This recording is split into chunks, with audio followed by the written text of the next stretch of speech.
You are wealthy every day. Imagine a bank account where every morning you wake up and whatever you spent the day before is now replenished into your account. This actually happens for all of us, and it's called time. Every morning you wake up, you have another 24 hours. You're given another 24 hours to accomplish all that you can accomplish in those 24 hours. So everybody has the same amount of time, but some of us are able to spend it more wisely. And this is all about efficiency. Efficiency includes time, but efficiency also includes productivity, and we're going to be covering those subjects. The preparation one has for the day is important, of course, and that's part of scheduling. And the rule that I use is if it's important, schedule it. In other words, if you have projects that have to be done, when do you do them? Well, when I have some extra time, I'll do that. Who ever heard of extra time? That's like extra money. Well, when I have money left over, I'll save it. Who ever heard of leftover money? No. How do you save money? You take it off the top. You pay yourself first. That 10% belongs to the future. You do the same thing with time management. But it means determining what's important. You see, what are the important issues, regardless of how complicated they may be? There's a phrase and a concept that has been in books here in America called eat the frog first. What do we mean? Well, we mean take on those tasks that are most difficult first. Don't leave it for later in the day. But first we have to decide what are those most important tasks.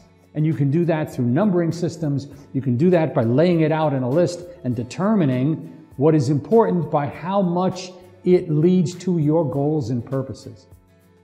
Does that mean you must know your goals and purposes for that job or that business? Well, of course. But that's not the subject. So first, we're going to schedule it. If it's important, schedule it. If it's important, it has a time of day. Every day from 3 to 4, I'm going to be doing this. Every Tuesday from 5 to 7, I'm going to do that. This puts a stability into your work. And there's an amazing, magical thing happens. When you determine your schedule, not only are you proofed up against distraction? Follow me now. When you set your schedule, not only are you then able to handle distraction, meaning something else comes, somebody wants you to do this. Now, 3 o'clock, I'm working on this project. Thank you very much, but I'm busy. I'm working on this project. But the real magic is when you have total stability of your schedule, you don't even get distraction. Isn't that interesting? It's almost as if you have this bubble around you because you're focused on the things you need to get done when they need to get done. Handling efficiency is all about understanding the components of a cycle of action. Because efficiency is what? It's action. But what L. Ron Hubbard did is he gave us the anatomy of a cycle of action. And the anatomy of a cycle action is start, change, and stop. Here's what he said. The sequence that an action goes through, wherein the action is started, is continued for as long as is required, and then is completed as planned. That's a cycle of action. So one knowingly can start something, continue it, complete it. Well, what if it's not quite done? Well, you can end cycle on it at that point. You never want to drag one cycle of action into the next action. Let me give you an example of what I mean.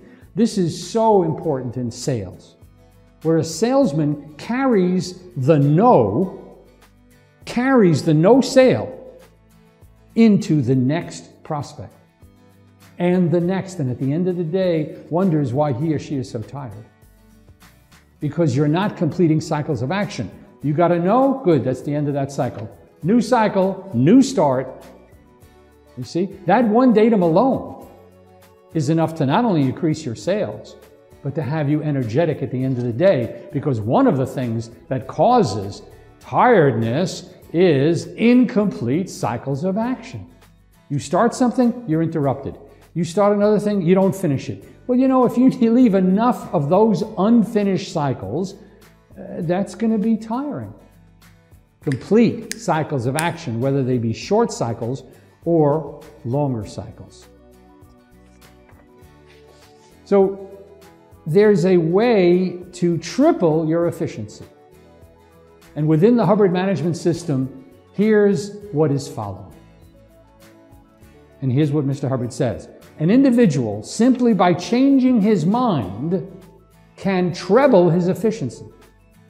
The best way to change your mind about your efficiency is to find out whether or not you're doing what you want to do or going in a direction that you want to go. And he continues. And if you just sit down for a moment and you say, well, what do I want to do? You're liable to get into a terrible thing. What am I doing? Gong.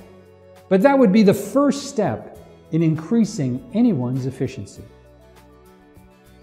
is finding out what one was trying to do, and then you could get awfully efficient about it. This is extremely powerful. When you find yourself at a loss and things aren't going quite as well, you want to say, what am I trying to do? Let me give you an example. If I'm an author and I'm writing a book, and I'm not quite as efficient, I'm not getting quite enough done, I'm going to ask that question. What am I trying to do? See, there's a big difference between I have a message that I want to reach people with. I have something that I think is going to help them. That's what I'm trying to do. Now, that is going to get me rolling. How about this? What am I trying to do? Finish this page. Write this paragraph.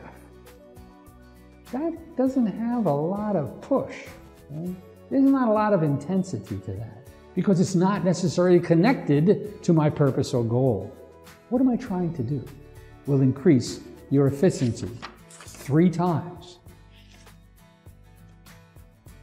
This helps you make a decision also. And how important is decision and efficiency? Listen to this.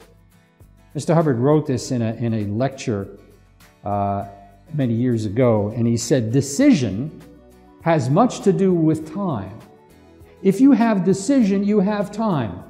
If you do not have decision, you do not have time.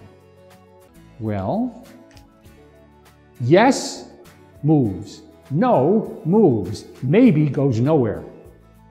Indecision is a maybe, it's a stop, it goes nowhere. Here's what Mr. Hubbard says. A problem is resolved when it is answered yes or no. A problem such as should I go must be answered yes or no if the mind is to file it as a conclusion. No incomplete cycles of action. If it continues as maybe, the problem stays in the computer and influences the next solutions. Complete cycles of action. Yes, no, forward, back, no maybes. And this leads us to the entire definition of ability, because that's what really all about. Ability to produce a product, to produce a result. And here's Mr. Hubbard's definition of ability. Ability to observe, to make decisions, to act.